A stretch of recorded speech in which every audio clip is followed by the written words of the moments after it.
nyipta Werkudara Sewu. Budaya.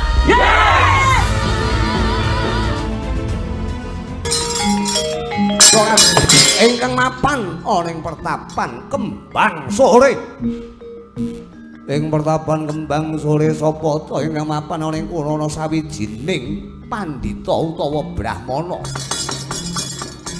Lumrah jamake wong desa ngarani ana dukun. Ingkang kapanyata kondhang kaluking rating jagat raya basan kaya. Napa kanugraning dewa kanthi tiban tegese neneka. Ramining swasana pertapan Kembang Sore sapa to kang mapan kono nggih Sang Begawan Yudawala. Praptane ingkang siswa pun Anoman.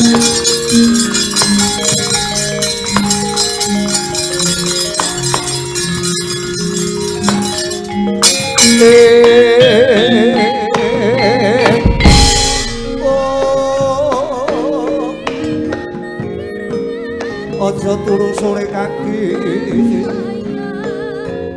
ana dewa ngangklan jagat nyangking bokor kencanane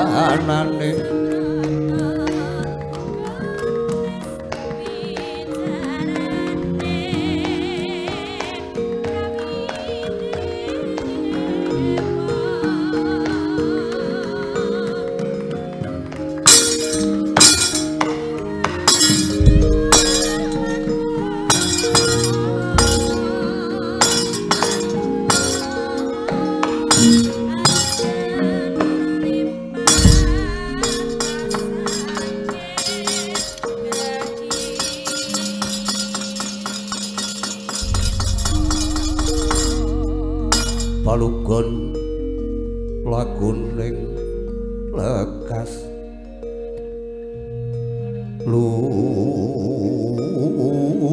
kita lungiting kidung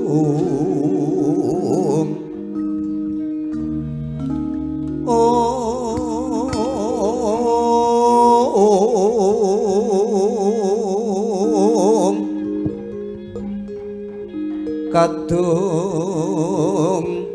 kadereng momong memangun manah rahayu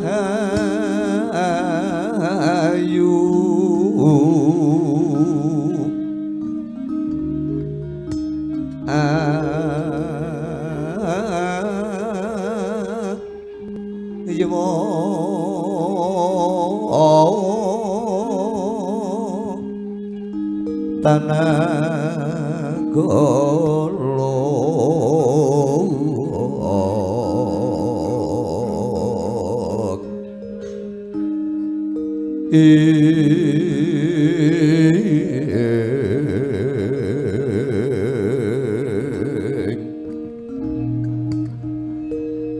kumolong mring madu karo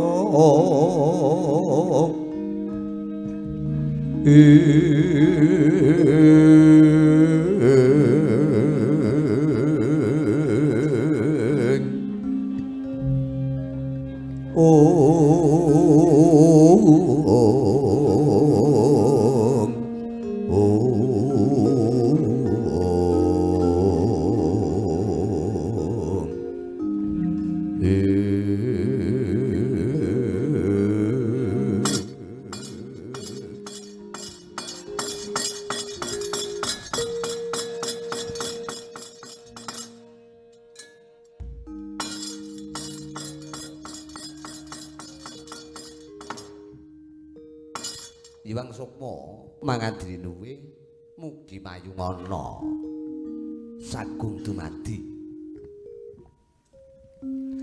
Iwang Sukma mangadri nuwe mugi mayungana panjenengan ingsun. Iwang Sukma mangadri nuwe mugi mayungana panjenengan ingsun. Tukiman wonten dawuh sang wiku nami kula Anoman. Lah iya. Wis pokoke celuk man lah padha ae to. Sing penting enek mane to. Wong urip ki pokok jenengmu Anoman celuk man wis apik. Diwehi Tuki ya kudune marem. Mergo Tuki iki turunan saka Turki ngono lho. Dadi asalmu adoh. Nur wonten timbane ingkang dawuh Sang Wiku Begawan Yudawala. Ngene ya. Sak tenane aku iki gumun. Ing antarané para cantrik-cantrik sing padha kepara dadi muridipun Bapa mapan ana ing pertapan Kembang Sore kene iki. Rumangsaku ingkang paling taberi iki mung kowe. Kowe iki sak obah porahku kok tiroke. Aku udut ngangge pipa, kowe ya melu ngangge pipa najan to pipamu iki ya mengkur nek gur lulang sapi. Apa ngene jenenge belung sapi?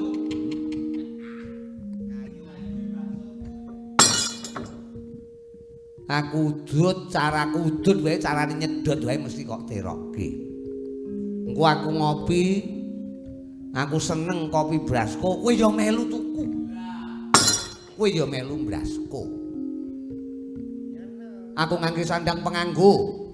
Kapol nyoto nganggo blangkon, tak paske rikala aku adeg kabrahmanan, rikala aku lungguh ning bali aku Kembang Sore. Kowe nenti-nenti najan to kethek ya tansah blangkonan. Ning ya ditepakke karo nggone to. Mosok ngeterne bojomu ning pasare blangkonan. Kowe iki rumahsaku. Kowe terus aku roh kowe bendina ning pasar ki roh. Kowe lak ngewangi adimu to. Ih wis wae kendhamu ning aja blangkonan lho ning kono ki aja blangkonan. Blangkonan dipaske nek dong sebo ngene iki. Kowe numpak sepeda motor kancane ngangge helm. Kowe yo ngangge blangkon. Kuwi jenenge sirmu ki budaya ngono. Ning panggonane ora pas, wektune ora bener ngono. Ih, wis saken dawuh. Sing tak ngumune aku karo kowe iki ngumun, kowe iki siswane Pukulun Bathara Bayu, ya Pukulun Sang Hyang Prabancana, ya. Utawa Prabancana Dewaning Angin. Mergo saka Pukulun Bathara Bayu ki Dewaning Angin, kowe siswane ya nendi-nendi nggawa minyak angin, wis lumrah. Lumrah, bendina kerok-kerok ki lumrah. Mergo sowanmu ning Harga Maruta.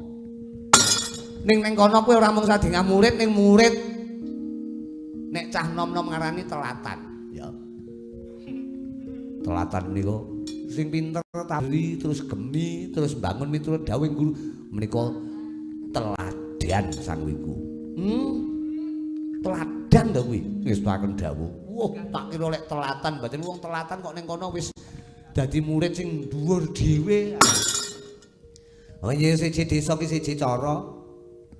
Lain ladang lain sing duwe. Lain belalang. Ya iya aku wis paham. Lho sing duwe kan ya beda to. Iya, benten. Ya mung wae aku ngumun karo kowe, pirang-pirangane dina iki wis cedhik lumapan ing Kembang Sore. Mongko kowe roh to, kejaba cantrik kuwi ning jaba kae sing padha antri kepengin petuk karo pun bapa ki enek 3 kilo. Adoh.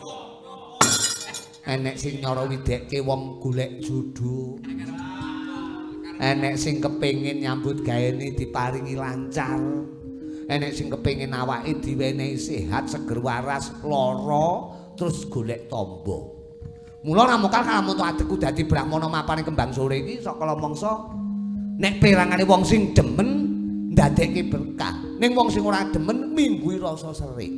Tegese saya suwe musuhipun bapa ki saya angop. Saya kathah. Lah iya saya akeh.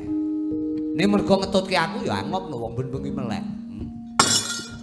Mula kang saka kuwi aku mung gumun karo kowe. Kowe iki sing kok goleki apa? Jaya Kawijayan. Sapa to sing ora ngerti karo Anoman? Najan to munyuk, najan to kethek, najan to beruk, najan to lutung. Ning kowe iki lutung sing digdaya. Sapa iso ngalahke kowe nek perang tanding? Tur meneh kepala nyata kowe uga kegolong pandhita sing wigati utawa waskita. Mosok pendhita meguru ngene pendhita. Ku aja-aja kowe jajak-jajak. Ilmune pun bapa, sepira to kandele Begawan Yudawala kok wani adeg dukun. Perdukunan. Monggo ning kene para cantrik iki tak wulang ora mung babakan ilmu, babakan kepinteran, ning ya babakan budaya. Sing ra iso nembang tak jarne ora tak warai. Sing iso nembang ben aku tok kareku ngono. Sing ora ngerti not ya tak warai supaya ngerti karo not. Sedhela wae wis padha ngerti. Iki apa? Menika not wis paham. Nyata yen to kepara nyata kuwi genah cantrik-cantrik iki do gatekan kabeh. Sing ora iso mbanyol tak warai banyol, ora ketang kobong-kobong. Ning malah dadi kekel, ngono. Kobong kok kekel iki nek ora banyolan ora enek. Adat sing wis lek kobongan bengok-bengok to kobong-kobong lha iki ora, ngono.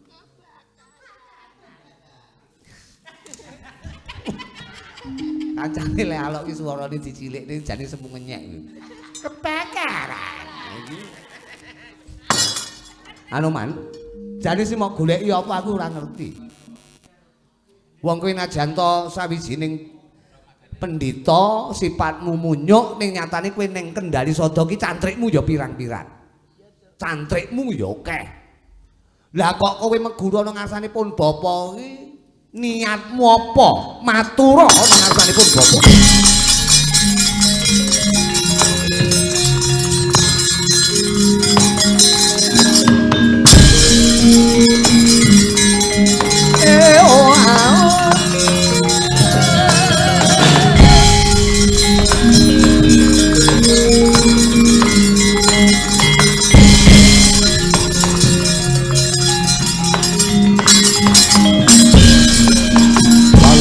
Kuning lekas supita lumiting kidung kadung kader ngamomong lakon manah rahayu ayo tanah golong kumolong mring madu gondo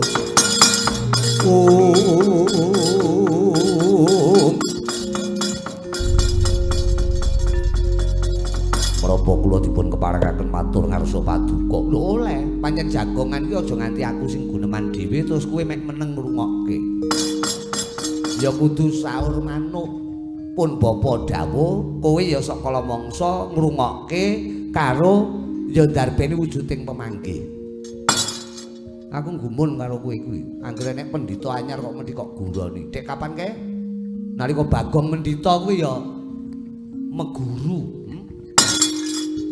angger sapa-sapa ngangge blangkon kok gurani lha iki lho. Waja-aja kowe jajak-jajak mboten sang wiku. Nyuwun pangapunten, yektosipun menika kathah seserepan ingkang kula menika mboten mangertos. Pancen rikala semanten kula menika ngertos kalamun kula menika ndarbeni wujuding kekuatan.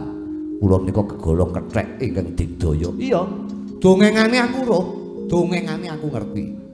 Kowe nalika isih jeneng Rama Ndayapati, nalika isih kowe jeneng Senggana, kowe ning Alengkadraja ki dadi agul-agule Rama Wijaya. Buta siji kok pateni, ora mung siji, kadang buta 100 kowe ijen ning sing 100 kuwi mati. Buta 1000, 2000, 2000 setengah. Mangan nggawa dhewe. Ya kok nyanyi. Mergo menika kewajiban peremban. Lah iya. Margake matur ana ngarsanipun bapa, yektine kowe golek apa? Nek Jaya Kawijayan, Kadigdayan aku ora duwe lho ya.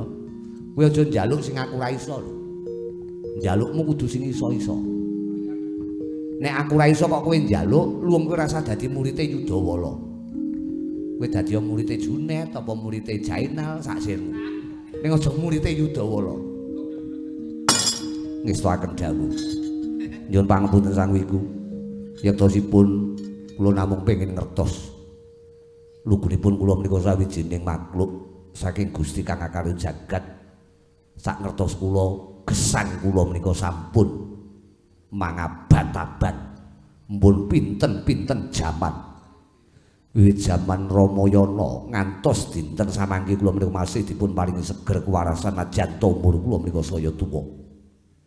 Ha terus angkah kula sakuiku kula namung kepengin nyuwun tulung dumateng Paduka. Kose ndelok lek omongmu iki mu pembukaane kowe ngomong umur mangabat-abat kok kaya sing wis.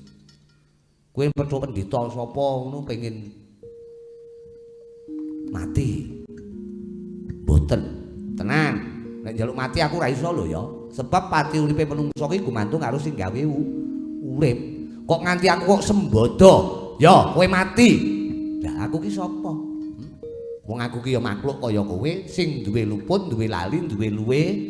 Ya sok kala mangsa ora ndek dhuwit. Wong ki seni-seni ya cuma ngono kuwi. Ndek dhuwit akeh bingung, wedi nek diutang kancane. Ora ndek dhuwit bingung tretek. Golek penggawean, golek silian.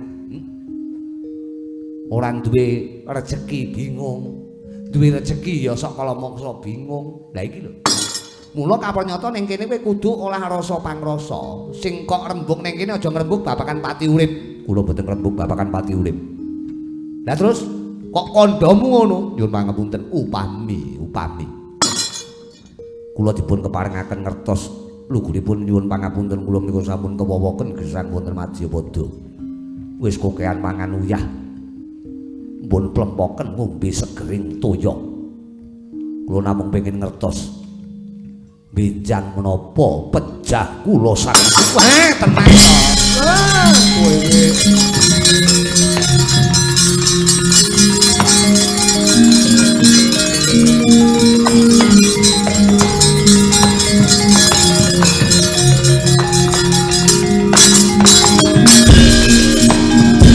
ana pandhita karya wangsit pindha kumbaka ajab ing tawang susu angin tinggone miwap kali ingkang kung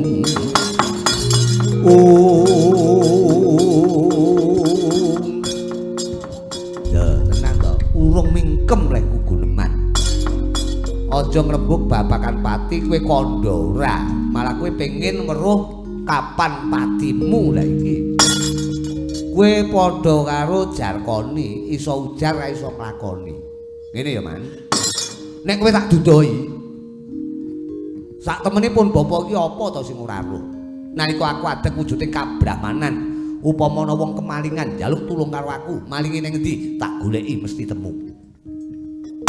Upama kowe ora duwe dhuwit upamane kowe nggawa kertas ning kene tak ubah kertasmu iso dadi dhuwit. Ning kowe ora kena nggih pamer-pameran. Nek ngrembug perkara pati urip kapan matimu. Iki lho. Engko nek aku kandha sing krungu ning njaba kae lho. Yudawala ki apa? Ngramal iki matine sok. Lah sing demen ora apa-apa, sing ora demen dianggep aku ponakane sing gawe urip. Dianggep aku wongku malungkung. Bedhek karo lakone wong, ning bedhek lakonku dhewe ra iso. Mboten ngaten, Sang Wiku. Kula namung kepengin ngertos, mbok kula Paduka ngertos sebab buketan, bukilen kula menika pados wujuding guru menika mboten wonten ing kados panjenengan. Ning kula percados panjenengan ngertos benjang menapa pejah kula. Ngene.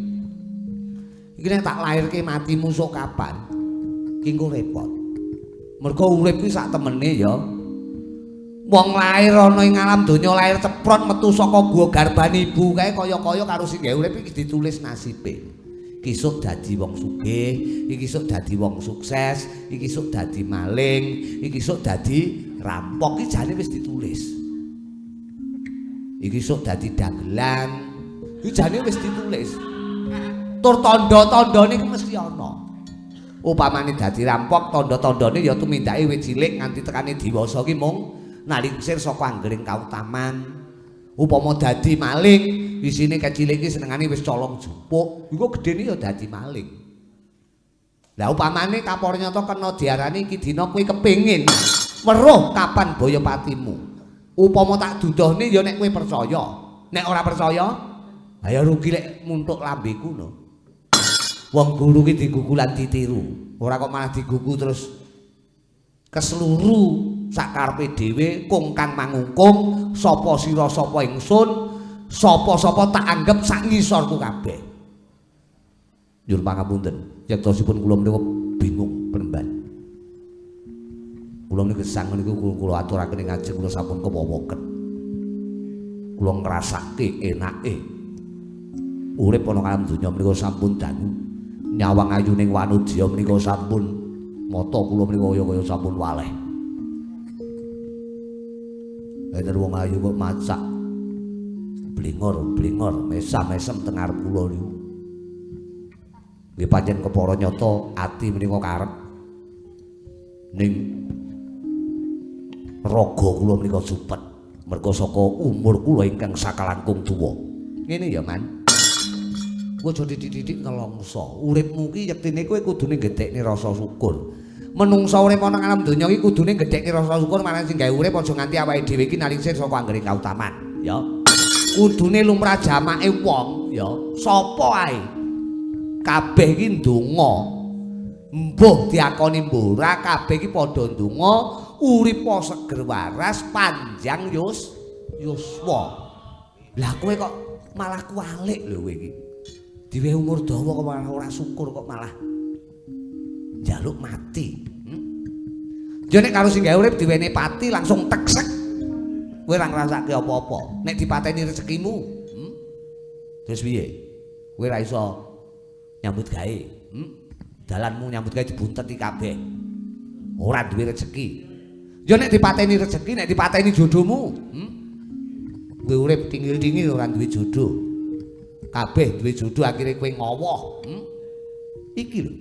Aja sok ndikte karo sing gawe urip, nek kowe ndikte karo sing gawe urip padha karo kowe iki ora ngedhekke rasa syukur. Urip iki kudune syukur ya. Mlarat wani, sugih ya wani, lara wani, sehat ya wani. Tur kabeh kudu dilakoni kanthi lila legawa lair trusing batin. Lah kowe ora kok. Nek sajae kowe iki duwe rezeki akeh, kowe lali ngucap rasa syukur, kowe ora gedhekke panembah, malah sok kala mangsa kungkang mangungkung. Duwe duit akeh, apa-apa arep dituku. Roh kalong, tuku. Nek kalong liyane tuku. Roh blangkone kancane apik, dituku. Aja ngono kuwi. Ning nek dong ora ndek dhuwit, wae lemu ndonga ki wis lemu sujud nganti 3 dina 3 bengi. Angger tangi gloyoran, jare mergo saka kesuwen. Ya Allah kuwi nek dong kowe susah. Nangis luhmu nganti kaya-kaya campur getih. Ning kok kowe diwene rezeki sithik wis lali lemu syukur, lali lemu ndonga. Matur suwunmu lali. Ya iki lho, wong kaya kowe iki isuk dele sore tempe, bosok ngono. Nggih, matur suwun. Pembosokanipun matur suwun. Lah aku ora kok mbosokke kowe iki saorane lumrah jame wong urip ki ngono kuwi. Ngono. Dadi susah. Diwene susah ya aja ngresula. Matur suwun marang Gusti. Duh Gusti matur sembah nuwun kula isih diwenehi pacoban susah tur kuat ngenyangi. Lah iki lho. Kula lila legawa ngenyangi susah. Iki angel lho iki. Racak-racake wong duwe susah ki tuwek dadak. Rambute maune ireng ya kebrongot. Angger mlaku kaya wong Jepang, putih. Ngene kancane ning alok titik nesu. Iki wong Polandak nesu. Kowe kudune ngono kuwi. Susah ya kudu syukur, seneng ya kudu syukur. Sak temene bungah susah ya kuwi sandangane wong urip. Kowe diwene ana wujuding sugih bondo donya Mas Picis Raja Brana ora kekurangan. Kowe ya susah. Senengmu mergo sugih ngono kowe ya susah. Sebabipun menapa kok susah? Lho, manganmu ora kontrol. Angger seneng mangan, seneng dituruti tuku. Ndekane kowe wis tuwa, senengamu tuku iwak sing larang-larang. Manganmu sing sarwa larang-larang. Lah mlebu ning awak dadi penyakit kolekol. Napa kolekol napa kolekol kernet dudu kuwi lho sing anu kuwi getihe munjuk kuwi lho mriko kastol kolesterol akhirnya ya kan yo dadi penyakit to ngono lho ning nek kowe bunga susah kok senggo padha upama bunga kowe ora sumbar upama kowe susah kowe ora sambat kowe tetep syukur karo sing gawe uripmu bakal tentrem ngono tak kandhani duwe rokok ya syukur duwe rokok terus aja gemblelengan dirokok bareng sak pak disumet ning lambe ngantek kaya kobong disawang kok kadoan ka lho anu man obor-obor somor ka lho ora duwe ya bingung ngretek arep lekas ngene iki golek rokok diluk ora ya oleh to iki nutun ora ya golek rokok iki masa aku wong ya aja ngono kuwi sajake ora enek wektu ya njaluk kancane ngono golek diwehi ra diwehi pisui ngono wong syukur iki ngono kuwi ora dipisui kok malah lho syukur kowe tegese dipisui kowe isih dianggep wong kowe iso dianggep isih iso tuku ngono malah nek diwehi lunyo tak wehi kowe dianggep ora iso apa-apa kowe dianggep ora iso golek duit nggih tuku rokok lho nah padha karo dianggep pekok to kowe nggih dadi sone nek kowe njaluk udut kancamu nek ra diwehi malah demeno ngono nek diwehi kowe malah nesuwa mau anggap aku ora iso tuku kowe ngono wah malah cilaka bopo ya iya ini ya man kini awake dhewe muntuk semengi utuh ora nek enteke sebab aku nek wis kadung dongeng babakan ngilmu angele malah nek wis ketemu ngilmu ki angele malah nek wis ketemu nek urung ketemu alah ora usah digarap wong urung ketemu nek wis diwene ngilmu ki angele ketemu kowe ngenyangi sabar sok kala mangsa kowe ora kuat isine mung sambat mulane kowe diwene ilmu ki supaya olehmu nggarap ki ora kangelan kowe iso nedha nrimo peparinging Gusti pandam-pandome sing urip apa sing dadi lakonmu ning ngarepmu najan to bungah najan to susah najan to bejo najan cilaka tetep kok nyanyi lila legawa lair trusing batin iki sing diarani mulya sejati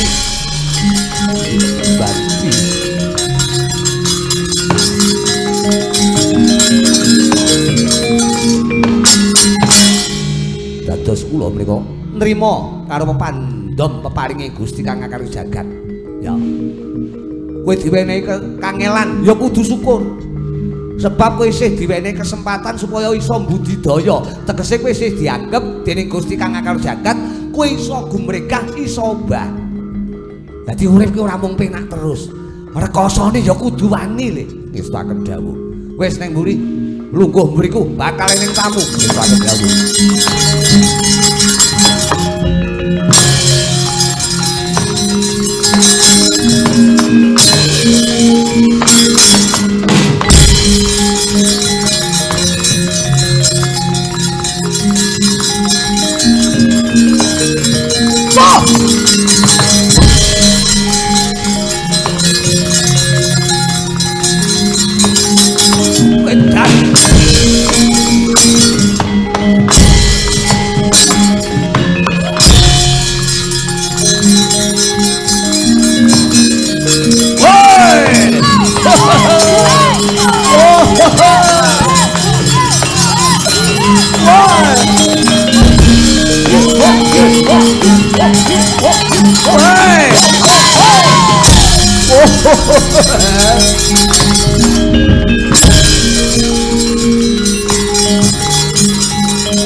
Swara Kresna sakalan kum tresnanira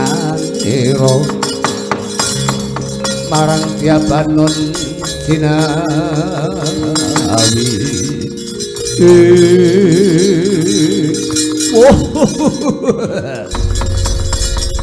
menika sinuwun pendhita ingkang kula aturaken ngarsa paduka sinuwun Prabu Baladewala menika pendhita ingkang waskita pendhita ingkang sampun mumpuni saliring resa mubarang kawis pendhita ingkang kegolong gentur tapanipun mandi pangusabipun lho.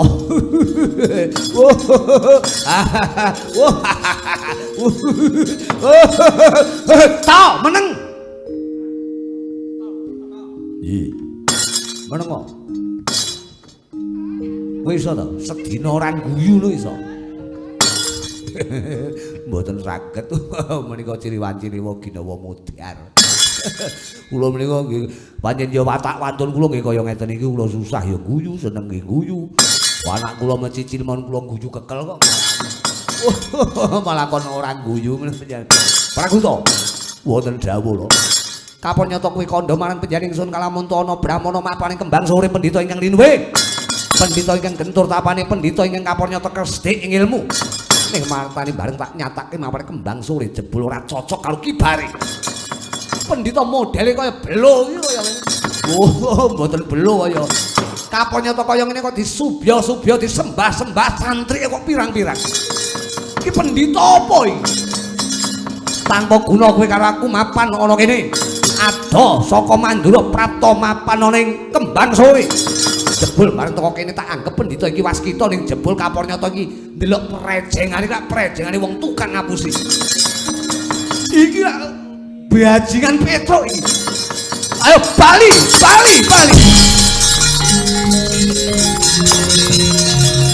Mangkene piye? Mangkene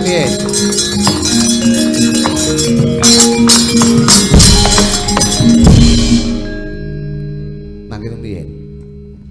Sampeyan niku ratu lho. Prabu Baladewa. Eneng apa? Sampeyan niku ratu. Ratu Medaya kok ora diunggah-ungguh. Mlebu ning padepokan kula wis ora kula nuwun teko jero bengok-bengok rumasane omahe mbahmu apa piye? Teko kene terus sampean ngelokke kula modele kaya belo. Rumasane ngendi enek jaran manak modele kaya kula. Kok kancane dibelok-belokke kaya. Kowe lak kantong bolong Petruk. Nek sampean golek Petruk ora enek ning kene eneke Begawan Yudawala. Ora Yudawalan. Kapone kowe adet Brahmana kapara mung kok nggo kedhok. Kowe mung kok nggo kekudung supaya kowe iso golek pangupul jiwa. Kapara iki dina mapan ora kene kowe adet wujuding Brahmana nganti kondange ngebaki jagat. Ning baru tak nyatake mung kaya kowe ora sudi, ora kere aku meguru karo kowe. Lho sing ngomong sampean meguru ning kula sapa? Kok ora kere iki lho. Terus kandhene sapa sing arep duwe murid kaya sampean wong ratu agal. Nuwun ngapunten dinuwun ora dialus mawon. Nika pendhita pangucapipun mandi apane? Iki potongane Petruk kok mandi piye? Ora sudi aku meguru marang pendhita iki. Ayo bali.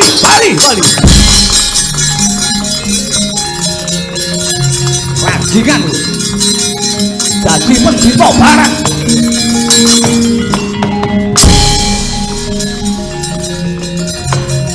Woi, mulai.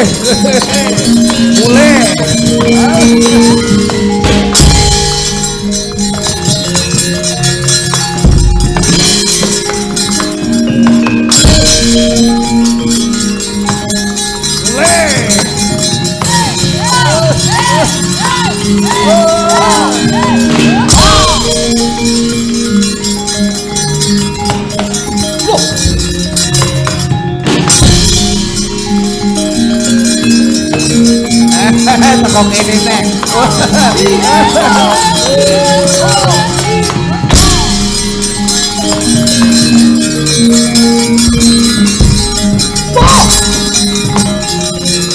Parah kowe kantong bolong Petruk.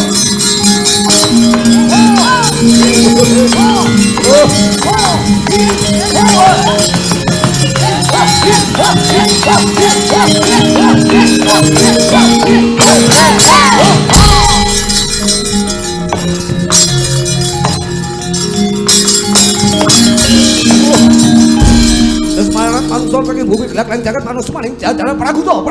Wonten dawuh lho. Awak dhewe ra iso metu. Omong mulek ning kene wae. Nggih pun kula kandhani to, kula pun matur. Niki pendhita waskita. Sampeyan ajeng kondur saking mriki tanpa njaluk pamit karo sing di omah. Loro teko mburitan. Balik malih sire metu lah teko ngarepan. Teko ngarepan sire bablas metu lah teko kene nek. Ning sinuwun Baladewa tutusan teko pawon. Malah detail-detail niku. Syukurin. Syukurin matamu. Mboten. Yudawala kowe pasang walat kowe keparat. Lho kok sik to sing keparat ki sapa to? Sing bengok-bengok ki sapa? Wong ki kudu sopan. Ning ngarepe lek wis tak tulis to. Jangan membuat bising. Pendeta lagi semedi. Ning kono wis tak tulisi. Jangan berisik. Sing nggawa HP dipateni. Lah ning kene sampean kula nuwun ora mulih ya ora pamit malah ngelok-ngelokke kula bareng ra iso metu kok bingung lho. Kowe pasang walat sapa? Wong sing kuwalat kono dhewe kok ya. Ayo mulya. Tak tanggung 3 tahun kowe ra semetu saka pekarang aku. Kula tau nyolong. Pager napa niku namine? Pager apa ya? Pager sing gawe urip ku ya. Kula tau nyolong ngoten mboten iso metu. Nggih mulek mawon nggih entek-enteke nggih kurangan niku. Keparat udarana. Ngudari apane wong kene ra nyang apa-apa kok. Ruwet rentekmu kowe iso bali ora saka pertapan Kembang Sore, ora gumantung Begawan Yudawala. Ning gumantung karo awakmu dhewe sebab kowe nggawa serik mlebu murene iki wis bingung. Kowe bingung meguru, bingung ora, bingung enek karo aku, bingung undhamana marang penjanipun bapa. Entek-entane bingung iki nyampir ning awakmu dhewe kowe ora iso bali. Wah, telorong nenggala kowe.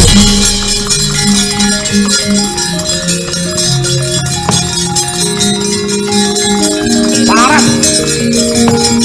Wah.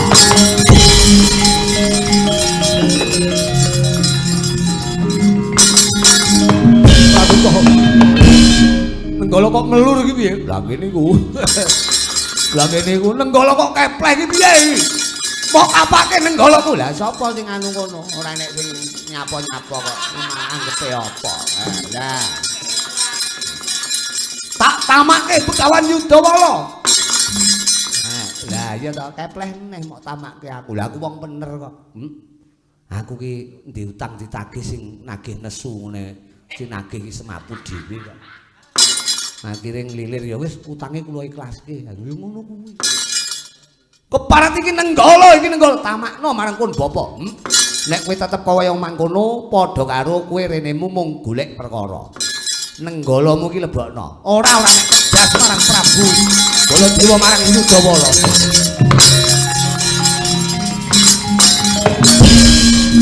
Aku to piye?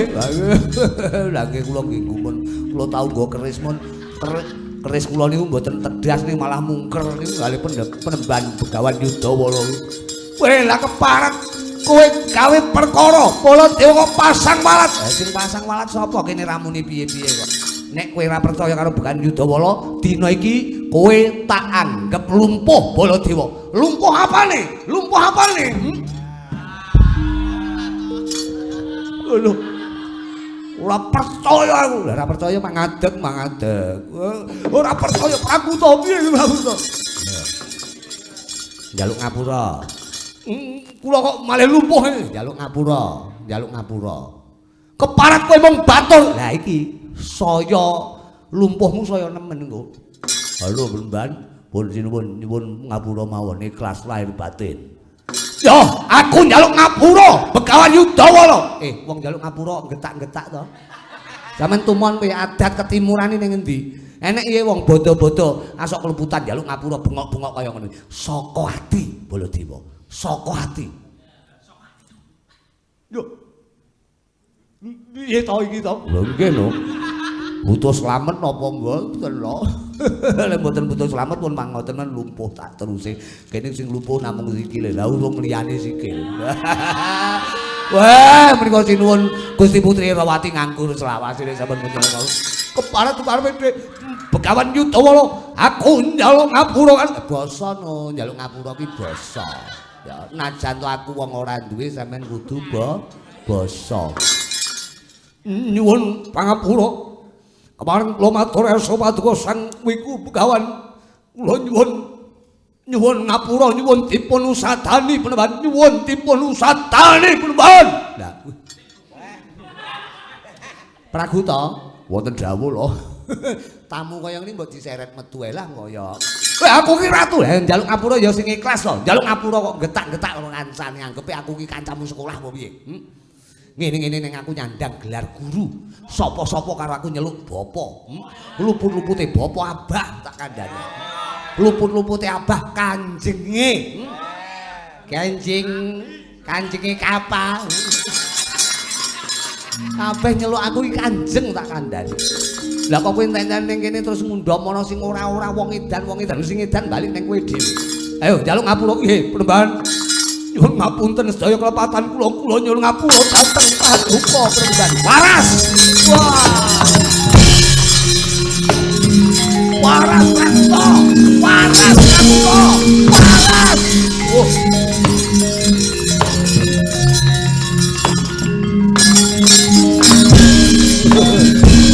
Ngapunten waras ya waras sikile aja ndupak kancane. Kancane iki agi bingung ndupak. Yo, yen kowe mangkono dina iki aku tak sawetara mapan ana pertapan kembang sore ngene. Penemban, kepeksa kula meguru dateng paduka Penemban. Aja kepeksa. Ha meguru kepeksa ki engko iso. Wah, kowe ora trima lumpuh iso ngeblak kaya. Penemban, ngapunten Penemban. Waduh, kula nyuwun ngapura Penemban. Waras. Kowe iki menggur tak nggih dolanan lek menggur ngono kuwi. Arep yak-yakan karo Yudawala. Kowe pengen mumbul? Penemban. Lho, iki anggap apa? Ceblok. Celanamu mlotrok. Wah, mboten niki mboten. Ayo. Ilang. Mboten. Engko tak ilangi lho, kowe ben ora gembelo lho masamu. Aja, tasih utuh, mboten. Aja Penemban. Pun kula suwita dhateng paduka. Kula mbiyantu dhateng paduka Penemban Begawan Yudawala. Sang Baladewa Narpati Benareswara Kresna.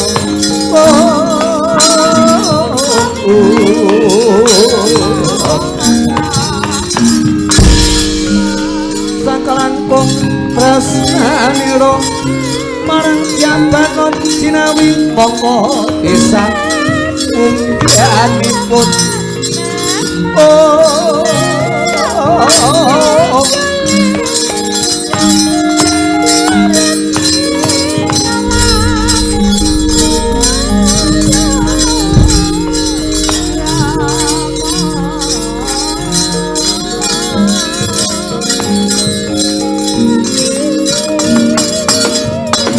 Ratu Mandura Prabu Baladewa. Wonten dawuh Penemban. Dina iki najanta kowe ora pati iso nampa karo aku. Ning kepara nyata kowe tak angkat dadi siswanipun bapa. Najanta saka mangsa selak karo batinmu, wiwit dina iki ana wujuding swasana sing kudu kok kanggo pawatan. Wong urip kuwi aja mung nyawang jabane. Aja nyawang blegere kasunyatan. Ning sawangen niat kang tulus suci lair trusing batin. Sebab kuncine wong tentrem, kuncine wong mulya, kuncine wong ndarbeni wujuding mulya lair lan batin kuwi ora merga saka sugihing bondo donya, dhuwure derajat pangkat lan liya-liyane. Ning gedene rasa syukur marang panguasane Gusti kang akarya jagat. Pisan iki tak apura dosamu, ning aku njaluk tulung karo kowe. Pertapan kembang sore iki sawise adeg kapanditan pun bapa nang kene kejaba akeh ingkang padha njaluk tulung marang panjenengan ning akeh sing padha musuhi marang pun bapa. Kowe duwe digdaya, kowe duweni wujuding guna kasantikan. Aku njaluk tulung karo kowe ning mburike ning Anoman. Aku njaluk tulung karo kowe rewangon aku njaga kiwa tengening pertapan. Sebab aku ngrasake bakal ana musuh sing teka. Nek ning bobol borote pertapan tak pasrahke marang kowe. Janji kowe endo. Aja takon dosa. Tak gawe lumpuh selawase nggih. Wis takon dawuh Penemban. Praguta, ana dawuh lho. Metu njaba jaga katentremaning pertapan kembang sore. Nyuwun pamit Penemban.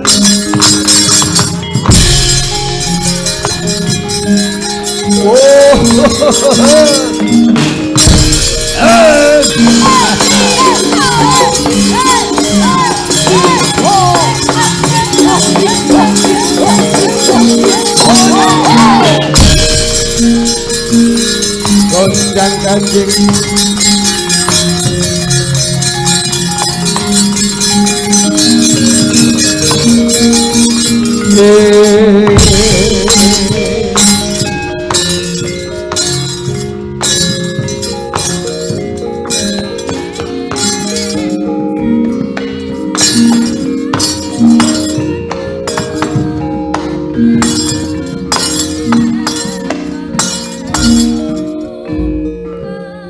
Anoman wonten dawuh Penemban. Ora perlu dadak pun bapa crita sinarna karo jeneng kiwa kita. Lah iya wis padha ae lah kita lak manggone ning kiwa. Nggih. Kapanyata kowe wis krungu dhewe kowe nyipati dhewe aku roh kowe nginceng. Iki mau Ratu Mandura Prabu Baladewa sesungaran mlebu ning pasewakan Bale Agung Kembang Sore wis ngundhamana karo pun bapa. Kowe roh apa sing dinyangi Baladewa? Ih, bingung rasanipun bingung. Iki nek aku ngarepke upama tak sedake iso gendeng dadak Baladewa kuwi. Mula sujune Baladewa sugih eling. Iki dina tak utus supaya ledang ki wonten ing pertapan sebab aku ngrasake ana sinyal-sinyal sing ora penak. Sinyal niku napa? Lah ora ngerti to kowe. Wah, lah kowe iki generasi Z kok ora ngerti sinyal kuwi lho. Kowe najan to wong kuno ning nyatane uripmu jaman saiki kok ora ngerti sinyal iki lho. Sinyal kuwi aku dhewe ya ora ngerti, aku ya meng melu wong. Lajeng kersa patuko sajae kaya ana babakan sing ora kepenak. Eneng pawongan sing sajae ngganggu kae katentremaning pertapan Kembang Sore. Kowe tak karange metu.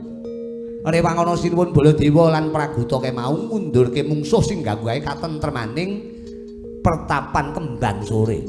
Aku tak semedi yoga brata manembah marang panguwasaning Gusti supaya oleh kubrahmana aglar kabrahmanan iki bisa antuk berkaing Gusti, bisa nentremake jagat raya wiwit dina iki sak teruse. Nggih saken dawuh mrekaten prasada dawuh timbang paduka pareng kula nyuwun pamit madal pasilan Bapak Penemban.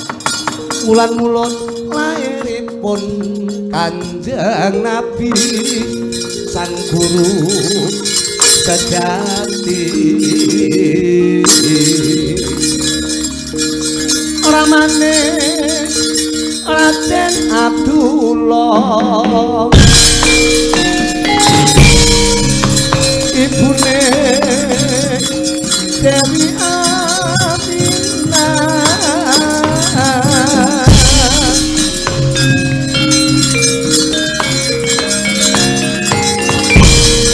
aneng Mekah lairipun neng Madinah adekipun.